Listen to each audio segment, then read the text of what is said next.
Sometimes only a big all-day ride will fit the bill. It could be sessioning your local trails, it could be up in the high mountains looking for remote single track. Either way, there are a few skills that will really help you out if you're looking to ride all day.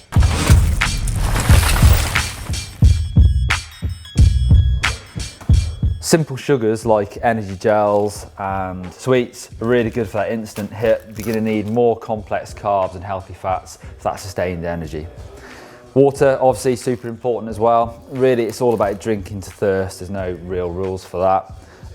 But it's really important to listen to what your body's telling you. Pacing yourself is a bit of a double whammy, and part of it goes back to that previous point on energy stores. The harder you work, the more energy you'll burn, and you can only absorb so much energy per hour. So if you work too hard, you'll literally run out of your carb stores.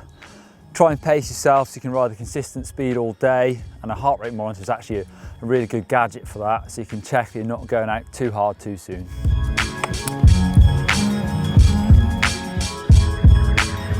Usually it's your body that is a limiting factor on riding all day, but sometimes it's something that happens to your bike, and that's when it really sucks. So give your drivetrain a quick check over, make sure that chain's not worn and might snap on you.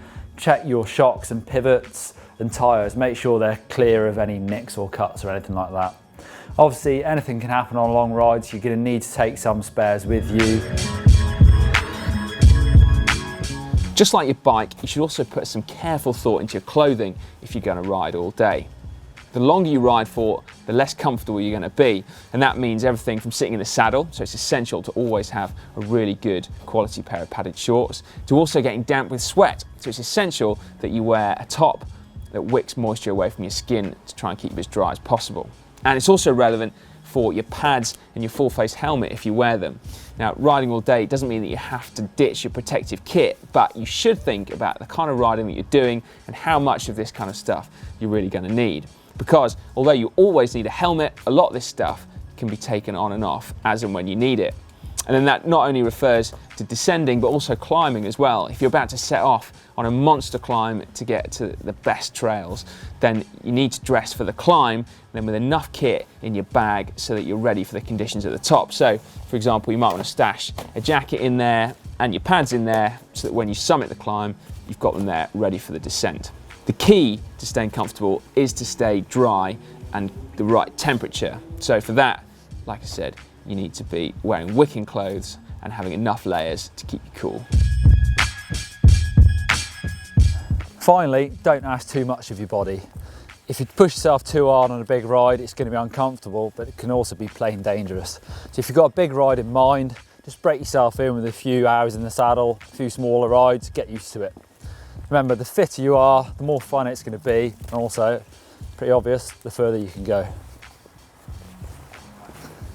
So there's 5 easy things then that you can put into practice to help you ride all day and enjoy it more. Actually, 4 easy things. Training's pretty hard work. Yeah, okay, fair enough. 4 easy things. Training is hard. Now, obviously, to make the most of all day riding, you really should make sure your trail skills are super sharp as well. So why not check out the videos up there that will show you exactly how to do that. You're going to want to make sure your bike's in good condition, so check out our maintenance videos down here. Absolutely, and make sure as well that you subscribe to GMBN. You got any idea where we are, by the way, mate? How do we get home?